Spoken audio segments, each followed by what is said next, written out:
All right, you Gucci? You Gooch. I'm gooched. I'm gooched up to the max. Gooched up to the max. He's gooched up to the max about it. Hello and welcome everyone to episode 73 of the GGG Podcast. Thank you for joining us.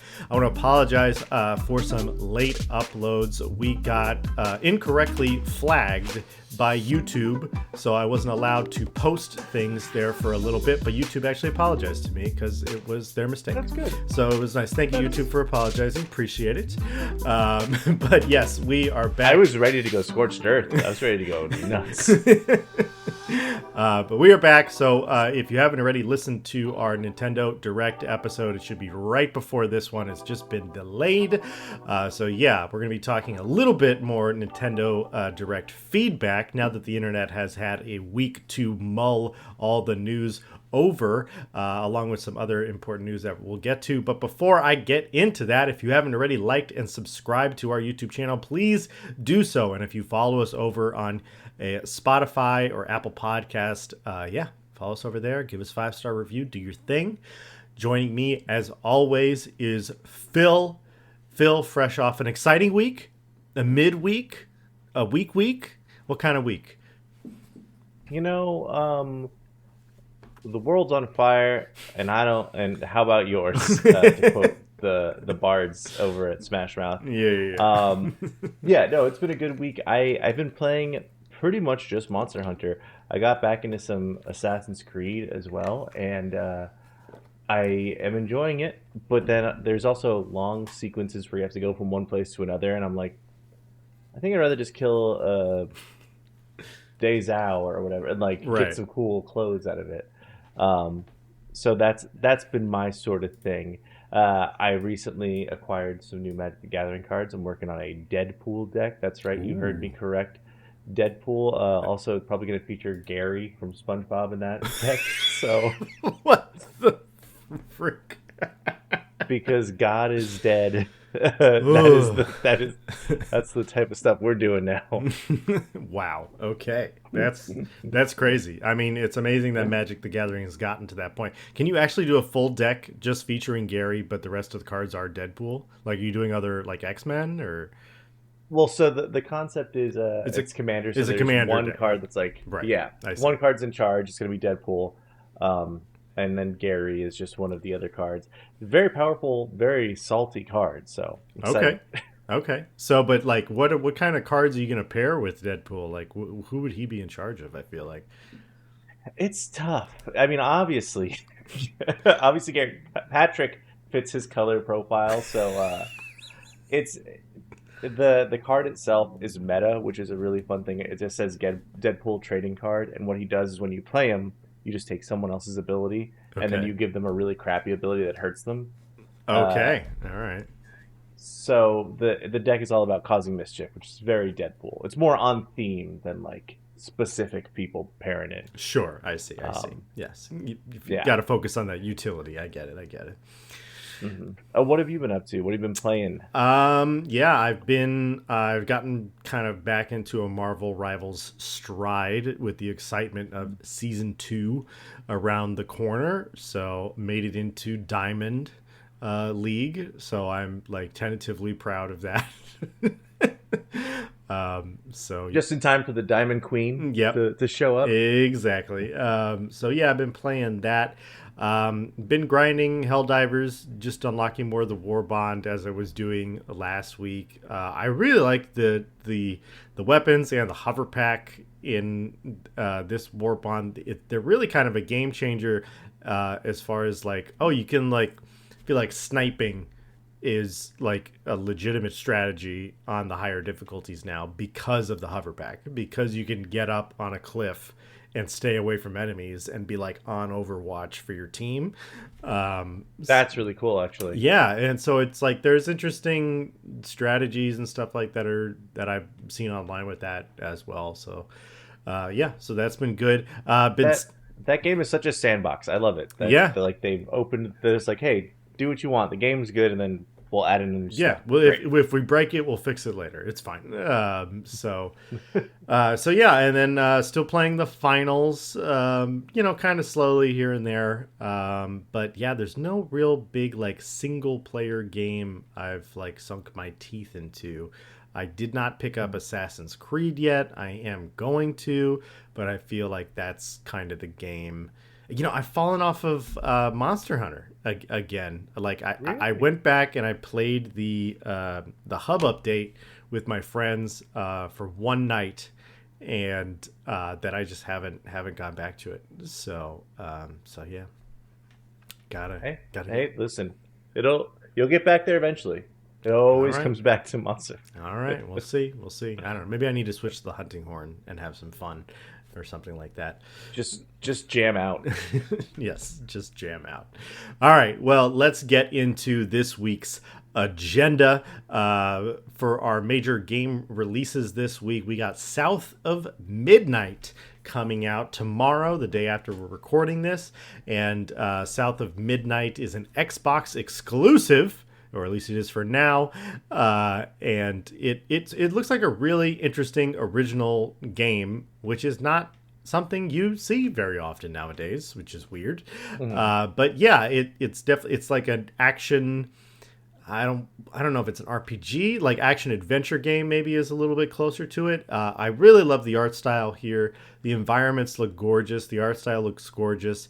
It's kind of got like a stop motion-y effect to it, kind of similar to if you've seen the latest like Puss in Boots movie in that animation style, like with death coming, the wolf.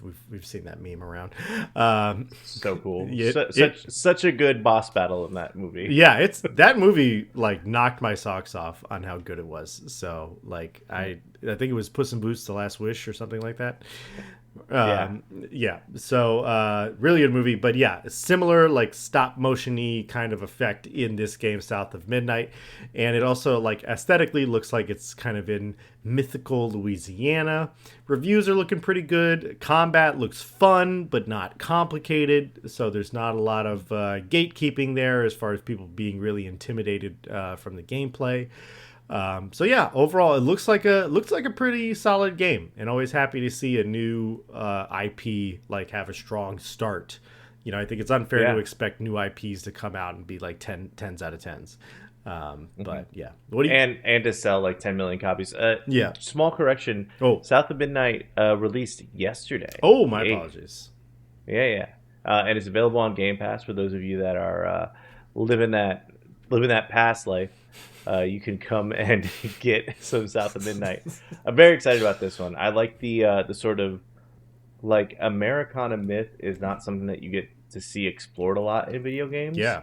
And I think Louisiana, there's so much like cool mythos and belief in that area. Perfect place to explore. So very excited about this one. Yeah, absolutely. I don't know. It looks really cool. I might pick this up at some point, or I don't know. Game Pass has got a lot of stuff in the backlog now for me, so I think it's about time I resubscribe. Just hop in for a month, see if you like it, and then just forget about it. and forget about it. Belatro's on here. Belatro's on my phone, and I own it.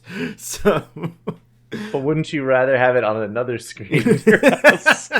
So you can Balatro. I don't know. Maybe I can actually beat Balatro if it was on a bigger screen. I got so frustrated last night because I've been trying to beat Balatro this week. I didn't bring that up, but I always get to that final hand and it'll be like, oh, that the way you spec'd this deck and Joker thing, well, that doesn't count this round. And I'm like, what? Yeah. And then I play a hand and I'm like, you earned 300 coins. And I was like, that's not enough.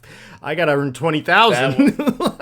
Yeah, that's not gonna cut it. No, I can't remember what happened. I beat Balatro because I was just at the airport for I think 10 hours in a particular day. So I was just like, this is all we're doing. 5 hours in, I did beat it, so I kind of got. But it took you 5 hours. I think maybe that's my problem. Is I'll do like 1 or 2 runs, and then after that, I'll like give up.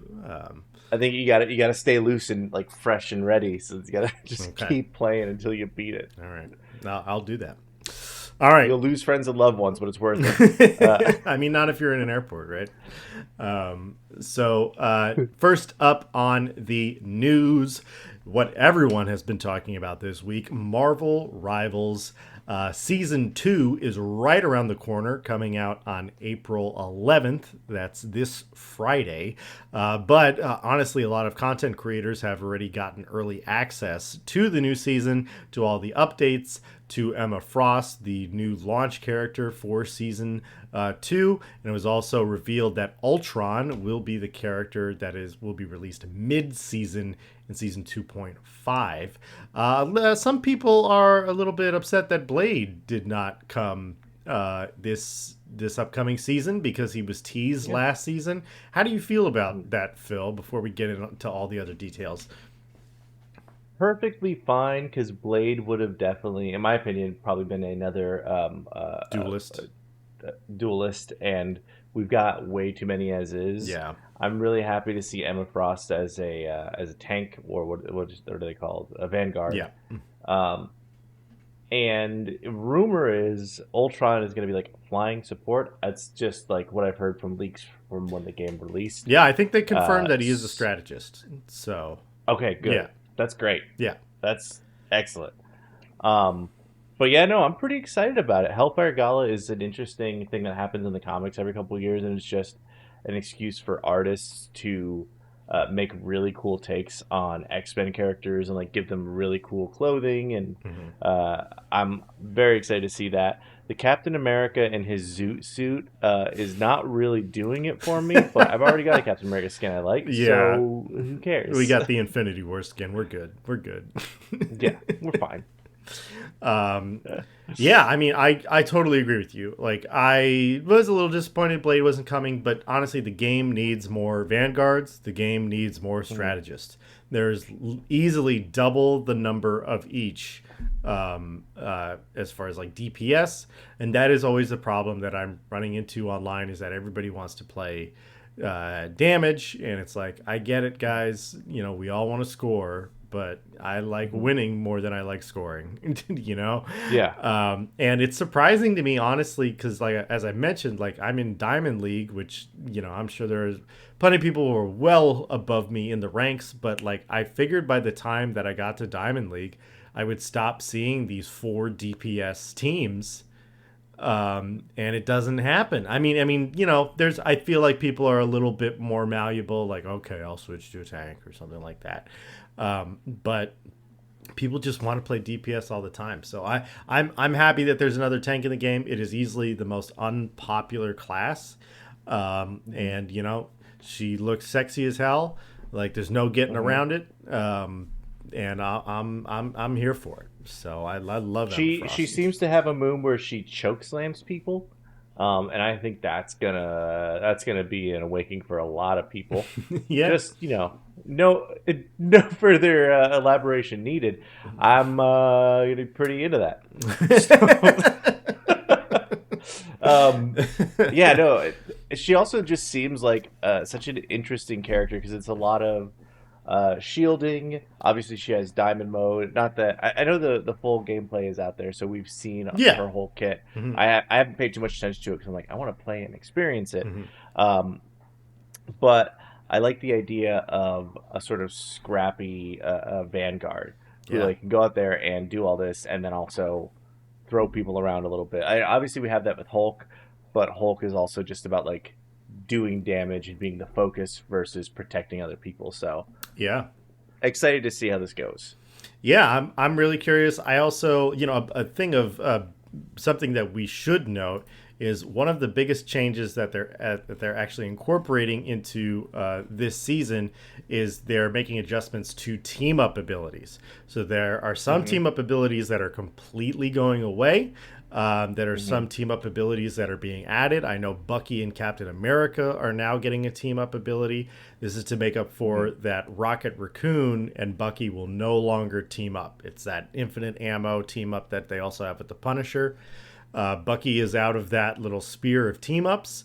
The big one that people have been really talking about is that Doctor Strange is out of the Gamma team up with Hulk and Iron Man. And now Yeah. he has a team up with Scarlet Witch, where she can do like more damage through little teeny tiny portals. And Scarlet Witch's team up with Magneto, that is also out of the game. Which I know everyone loved that team up, but it was Mhm. OP. Like it was way too good. Like it was Oh ridiculous. yeah. Oh So maybe the new Scarlet Witch thing will also be ridiculous, but we're gonna have to wait and see yeah. on that one. This makes more sense, but also it does, like, I've seen some footage of the Scarlet Witch Doctor Strange team, and it looks sick as hell. It does. It looks really cool. Looks really It cool. looks really, really Yeah. cool. Yeah, and then obviously there's going to be many tweaks to just the characters themselves. One of the ones that I'm actually really excited for is the Hulk tweaks. Where they're not necessarily making Hulk any stronger, but they're making him faster. And so his average running speed has been increased, and also his time to like leap, his charge jump, that's been decreased. So you can kind of hop around a little bit faster than you could before, which to me, it's like, that's, come on, the Hulk needs to be able to jump around. He doesn't fly, but he needs to be able to jump around like the Hulk jumps around. So yeah. Anything Pretty cool. particular in the updates aside from Emma Frost that you're looking forward to in the game? Honestly, I'm very like, I know that we don't have much info on Ultron, but that is one of the characters that I'm looking forward to the most. Yeah. I love a flying character. I was a big Iron Man player for a while there. Similarly, Storm, and then I think I didn't play so much with Johnny because or Johnny Storm, because I had just a lot of, like, by that time I got my niche in with other characters. But a flying support, if that, or flying strategist, if that is the actual thing we're getting, is a very exciting concept. And yeah, just cool to have like another villain in there that will be interesting. Yeah. What do you think of the battle pass and the skins and whatnot? Battle Pass left me a little wanting. Yeah, I agree. And people seem like really gung ho about it. Like I think the one of the best skins on there is the Hulk skin. The Bruce Banner and Hulk skin I think looks really cool. But yeah, the Captain America one was like, I don't know that I need this. Spider-Man one looks cool. Am I ever going to use it? Probably not. I was really disappointed. I'm a pretty kind of a Groot main now. Where are the Groot skins? Like, let's go. Yeah, Groot's a yeah. popular tank. Like, where are the Groot skins? Why didn't we get Groot in a tuxedo for this, gala? Like, what do we? So I'm a little bitter about that one, I guess. Honestly, I guess looking at these, like, I like the Spider-Man skin.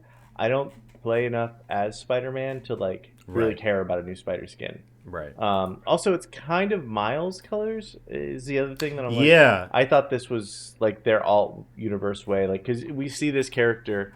It's like Spider Oni is what it's called. And he's wearing a mask. You see him on Spider Island, and I was like, oh, is this their weird way of introducing Miles? He's wearing his colors, but the retro uniform for Magic looks pretty cool. I like the X-Men, like blue and yellow. Um, then after that, it's like Hulk. Iron Fist looks really cool. He's got like this open chested like white outfit with a really fluffy collar. Hmm. And then Cloak and Dagger also look really sick. But Yeah. outside of that, and that's way deep in the battle pass. So, Yeah. eh. Yeah, I mean, I'll do it because I want to earn the currency and whatnot, and there's still like some other Mhm, skins that I'd like to pick up from the store. But yeah, mhm. I was not blown away by the battle pass personally. So all right. Well, we're gonna have to see how that does. I'm very excited to play Emma Frost if she's not locked in immediately in every match you try to Yeah, play. permalocked. Let's go. Yeah, I guess we'll see about that one. But let's press forward into the news. So the BAFTA Game Awards happened. Was it yesterday? Yeah, I believe it was yesterday. Yeah, they happened last night. So these are the British, awards. BAFTA standing for film and television, everything like that, and they also include video games. And so this was their specific video game awards, and Astrobot kind of cleaned house as Phil and I would tell you through our crystal ball of Astrobot being an amazing freaking game. Yep.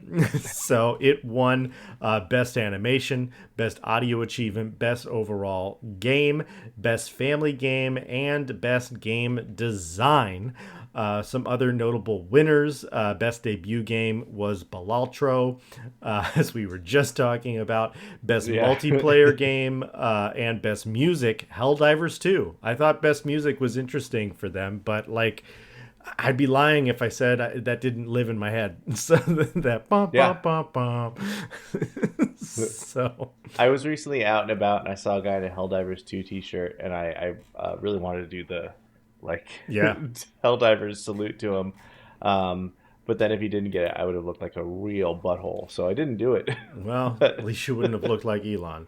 So Ayo! Got him.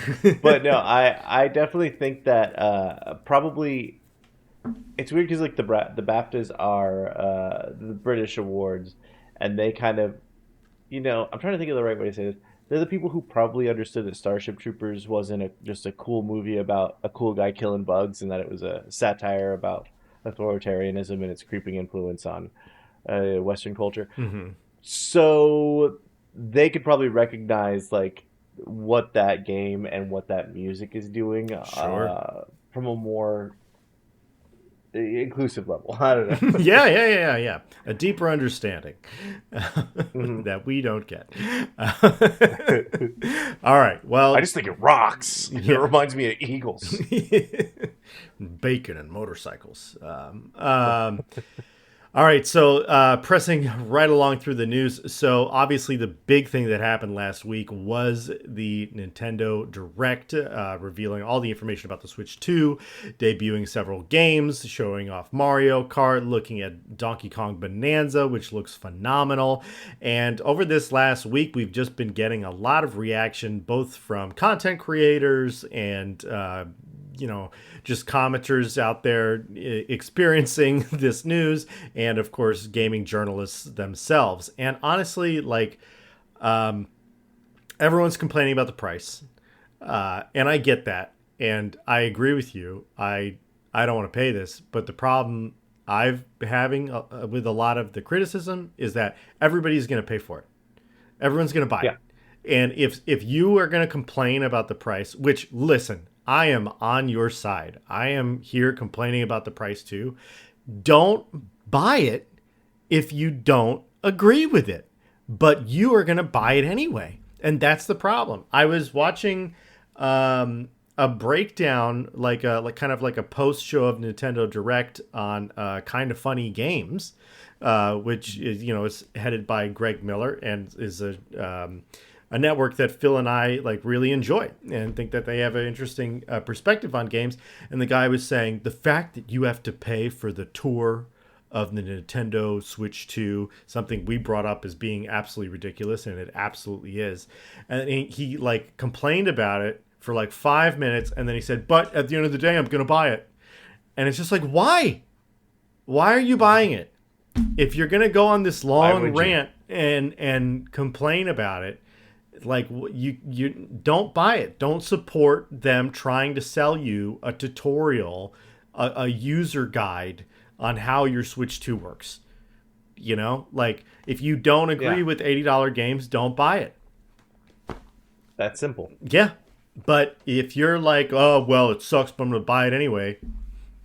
I don't know what's kind of what you get. Yeah. I don't know. How are you feeling? Have you seen these reactions the same as I have, Phil?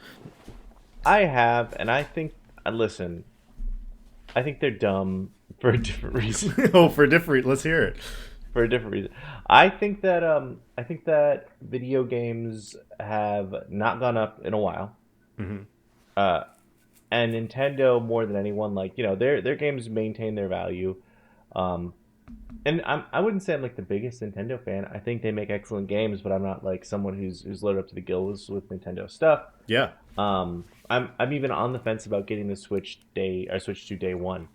But for what they offer and the lack of like microtransactions, the lack of battle passes that Nintendo has held themselves to, I have the goodwill of like, yeah, I will spend $80 on that game and get a complete game.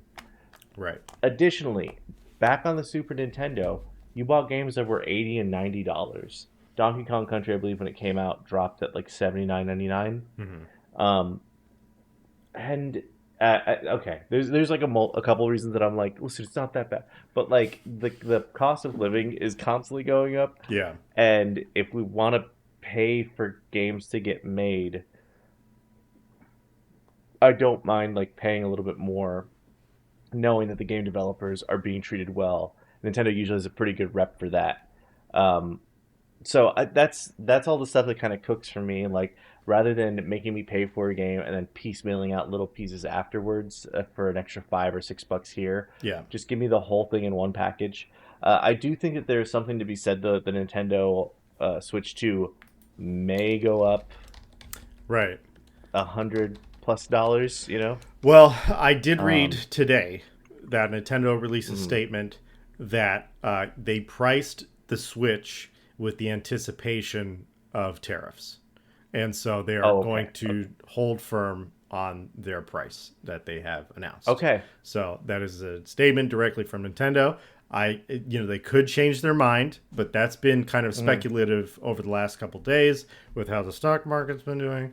Uh, Mhm. so and the tariffs got paused today, Yeah, magically. that's also I wonder it's. why. Uh, I uh, went hmm. hmm. Uh, so okay, I think it was. I think it was gamers. I think we rose up and we're like, hey, listen, Yeah. we need the Nintendo Switch, buddy. If not, we're gonna go outside, and you do not want that. Right.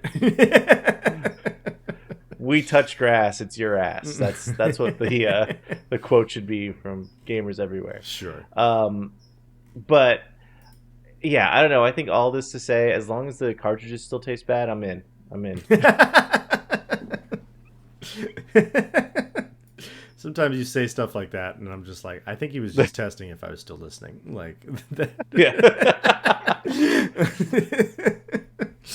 Okay, all right. I was actually while you were talking about that, I was looking up how expensive Nintendo Online is, and it's not that Oh yeah. bad. But like I don't know how many online games you're really playing. Maybe if you're like really into Smash Brothers, or like I guess if you're Yeah. buying that new Souls like that's multiplayer, I guess that's the idea. But True. True. Additionally, I believe in our neck of the woods here in Los Angeles, mm-hmm. there is a Switch 2 event Ooh. happening. Ah. The preview event. I have to find out where, but from the 11th through the 13th or something like that. So, Oh, if it's this weekend. possible, I will try to check that out. Yeah, maybe we can make a day of it if it's going. But still no word on them doing the pre-orders with us um, here in the States. So that was supposed to be tomorrow, today or tomorrow, and it Yeah, it seems got that it was pushed back. got pushed back a week, I believe. Has been the Okay. report. So yeah, just overall internet just reacting to Nintendo Direct. I saw something. Donkey released a video of the Nintendo prices, which I actually thought was pretty funny. And it's like Nintendo delayed the pre-orders by 1 week so that everyone would forget about it by next week. Uh, Yeah. and I think there's That's kind of a lot of truth to that, guys. So like, I don't know if you're gonna complain, but you're still gonna buy it. I don't know what to tell you. So, yeah. like Don't buy it. Get it later. the money listens. Mhm. If you pay It's for true. there, people analysis or analysts were asked about the Nintendo's price, and they're like they're pricing it that because they believe people will pay it, and they will Hmm. apparently. So yeah. All right, moving right along. Oblivion. Phil brought this up a couple weeks ago, and this has kind of been in the background news floating around as rumors. But the Oblivion remake, supposedly, is going to be shadow dropped and sometime soon. Weird. Okay. Why is it going to be shadow dropped? Why haven't we seen any gameplay of this Oblivion remake. There's been a lot of like fake posts out there just with Oblivion with a bunch of mods on it, or Skyrim disguised to look as Oblivion. These are fan-made things. As far as like the Oblivion remake that Bethesda is working on, we have not seen anything about this. So this is very, I don't know. I'm highly suspicious that this is going to be any good at all. What do you think about this, Phil? Does this actually have legs? I would be very stoked if this happened and if this came out. I guess I'm hoping it has legs because I wish that it was real. Because if they made a full Oblivion remake, like soup to nuts, ground up, made the remake, I think it'd be a lot of fun to play. I remember Oblivion was a lot of fun playing it back in the day, and it would be new Elder Scrolls for the first time in a decade.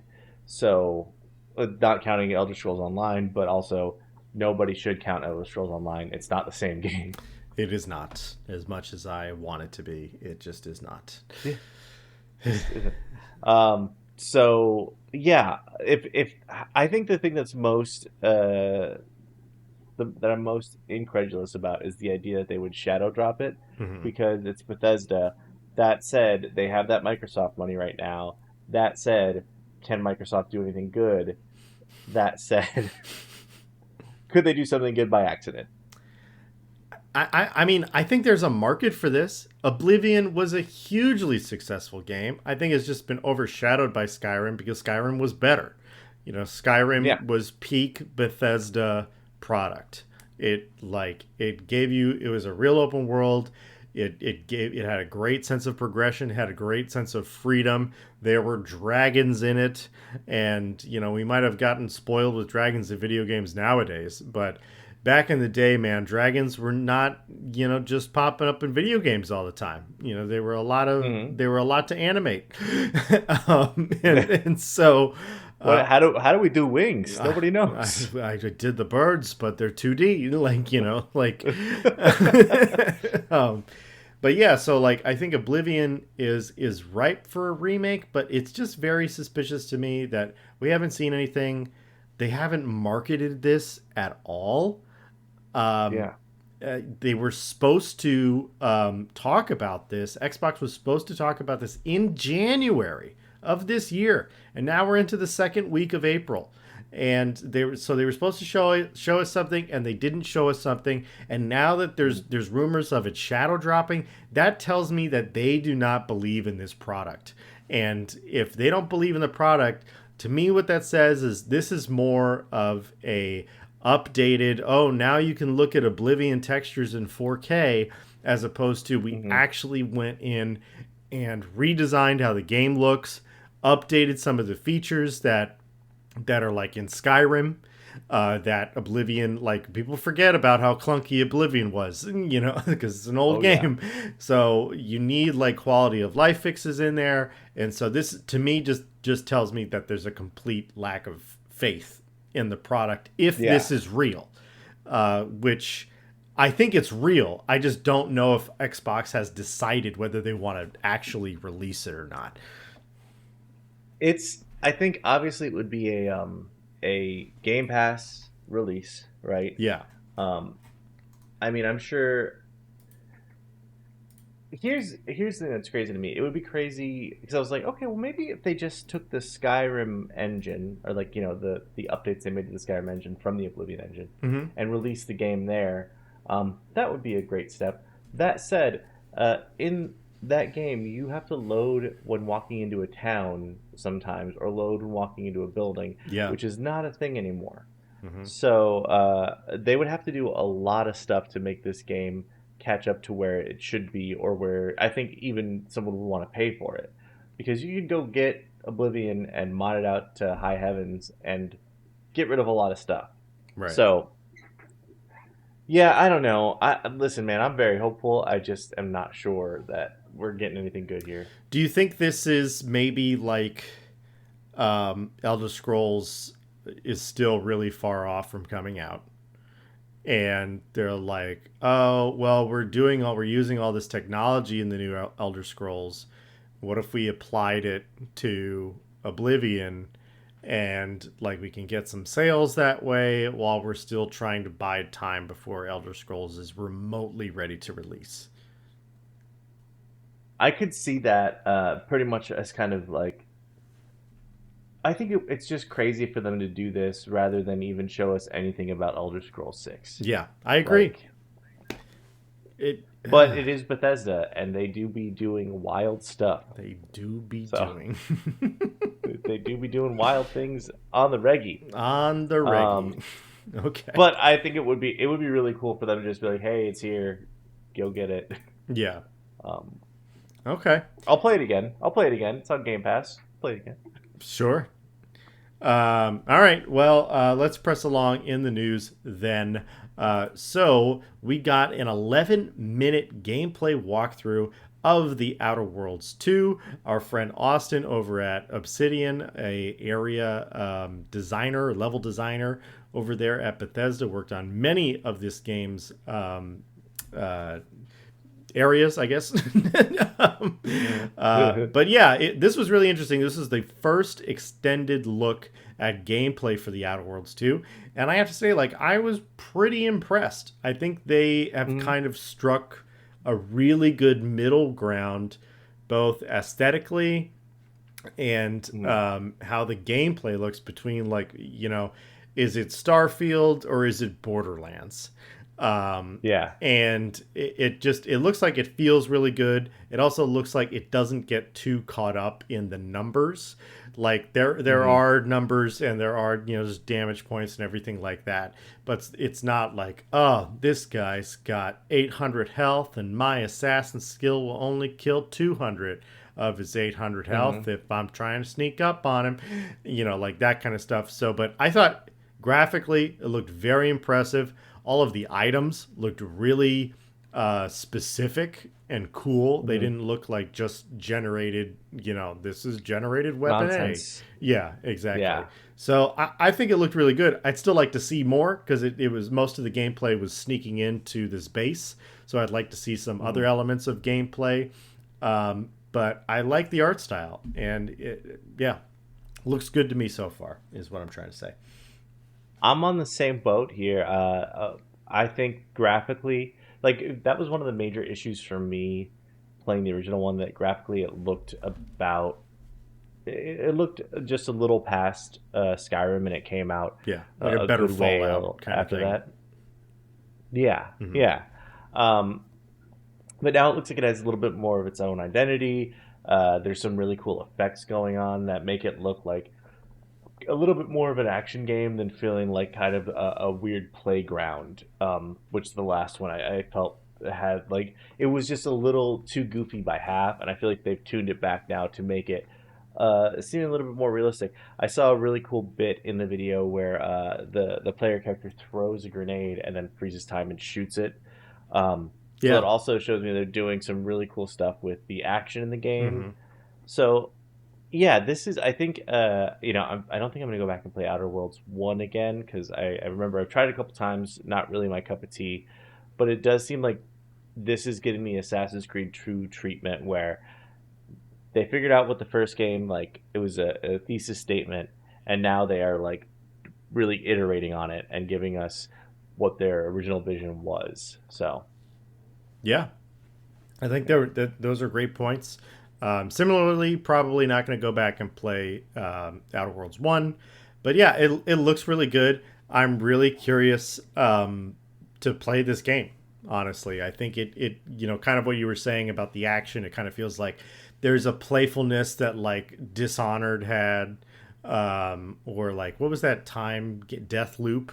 Kind of that vibe a little bit, maybe not to that degree, but it's still like really fun mechanics that you can dig into, that I know like certain gamers that are just all about like figuring out what are the quirky mechanics. We were just talking about like Helldivers and just all the quirkiness that gets thrown into that. So yeah, looking very good. And that leads us into our final story, which is that Xbox has announced a showcase Oh my goodness, but it is not super soon. It's 2 months away. It is on Sunday, June 8th, and their headlining thing will be The Outer Worlds 2. So I'm guessing that we would get a quick release date for that game.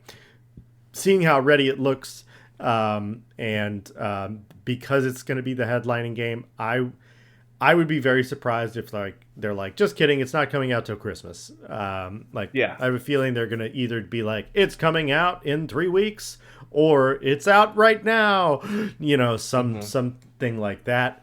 Also Yeah. worth noting, the June 8th date slots right into that E3 date, that Summer Games Fest kind of a thing. So this makes a lot of sense. Microsoft didn't really share much else about what would be there at the showcase, and I doubt it would just be The Outer Worlds 2. Are there some other things you think they are going to announce at this showcase, Phil? I think we'll get our first look at whatever the new Halo is going to be. Probably just like a little tease of that. Um, Okay. The new Halo? What new Halo? I've heard rumors and like rumblings that there is sort of a Halo not relaunch but reboot going on. Okay. Um, that's what I keep like. Halo I don't know, and Infinites? Halo Infinite's or Halo um, Infinite 2. fresh off their last reboot, it's time for the new one. Mm-hmm. No, um, it might be a bit early for that, but I Okay. think this will probably be where they start to also show like their games running on other consoles and being like, Yeah. "Hey, listen, this is coming to PlayStation like right now, like today." Also, would be a great place for them to show more Elder Scrolls if they're going to do that. If they're going to show Elder Scrolls 6, like they have Bethesda under their wing, might as well bring out everything they have because I do feel like Xbox is falling behind the discussion. Right. And that day is going to be 3 days after the Switch launches, so the news is going to be completely dominated by the Switch 2 release. So Probably. they're going to have to bring something big in order to even make a headline, in my opinion. Yeah, I agree. I think we're definitely. I think the biggest thing that they're going to announce is kind of like a roadmap of Hmm. what Xbox is becoming, and like of it as just like a live service thing, where it's Hmm. just Game Pass. Here's Xbox running on your phone. Here's Xbox running on your TV without an Xbox. Here's our upgrade. We've updated our streaming gaming service. You don't have to buy a thing. You just can play Xbox. I think we're going to see details of the Steam integration. That's going to be big. And I'm curious to see how the gaming world is going to react to the Steam integration. But Yeah. yeah, I don't know. It's kind of like, yeah, but all you're just making Steam accessible on different things, which is Yeah, which is great. I yeah, appreciate it's that. it's great, but I feel like I don't know. It's kind of weird because I feel like that's Steam's news, not Xbox's news. Like it's not for Xbox to announce that.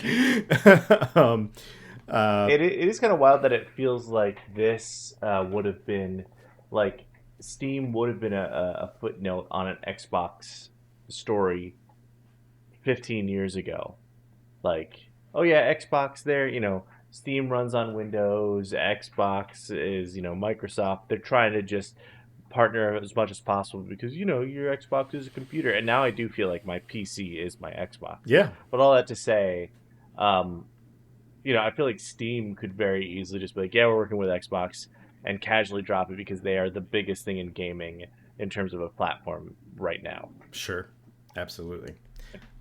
Yeah, I don't know what other announcements, unless there's like some unannounced games or anything like that. I think a Halo reboot, not a reboot, but kind of a relaunch, is very needed. Hmm. Like I had fun with the Halo Infinite multiplayer is undeniably fun. But Yeah. the structure that it is in, the format that it is in, the progression, the way it is, it's a disaster. And they've completely relied on, oh well, we added Forge in, you the players, let's keep it going, you the players.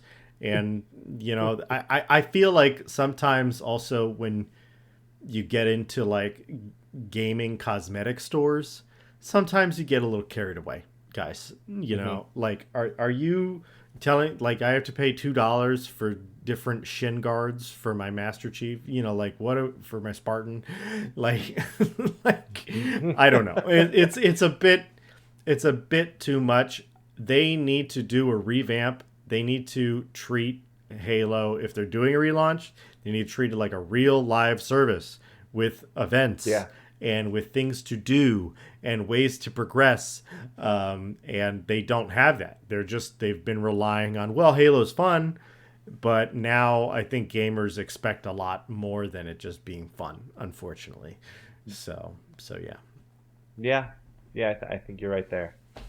Yeah. All right. Well, that is going to do it for the news this week. Any little tidbits at the bottom of the barrel, bottom of the Pringles can? One more new game, kind of a quiet release, but Commandos Origins. If you played Commandos back in the day, it was and continues to be a real-time strategy game, World War II focused.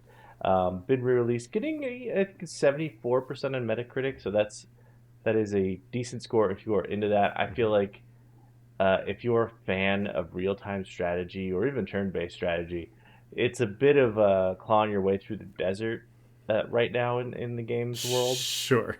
So okay, just looking for the next scrap of a game. But yeah, dude, I keep seeing ads for Dune Awakening, and I'm getting more and more excited about it.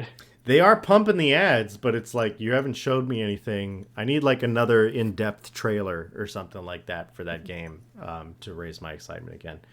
So, but yeah, I hope it's good. I hope you buy it so we can play together, because I would absolutely love to do that. But yeah. Ride some worms, baby. Ride some worms, baby. All right, that is going to do it for episode 73 of the GGG Podcast. We will be back next week, hopefully with some more news. But some game releases have slowed down a little bit here in April, so we'll see what happens. We'll see if there's any more Nintendo Switch 2 news to talk about. And I think Sony's also been a little quiet of late, so I would expect that they are also going to announce their showcase and what they're going to be headlining it with for this summer Games Fest. So yeah, thanks for joining me, Phil, and for everyone out there who is listening. If you haven't already liked and subscribed to our YouTube channel, please do so. And if you're listening to the audio only version on Spotify or Apple Podcasts, follow us over there as well. We'd appreciate it. Hope you guys have a great week. Hope you guys enjoy season 2 of Marvel Rivals. I know Phil and I will be on, so maybe you'll see us online. Oh yeah, come kill me. Wow, as Emma Frost, per his request. Yeah. All right, peace out, everybody.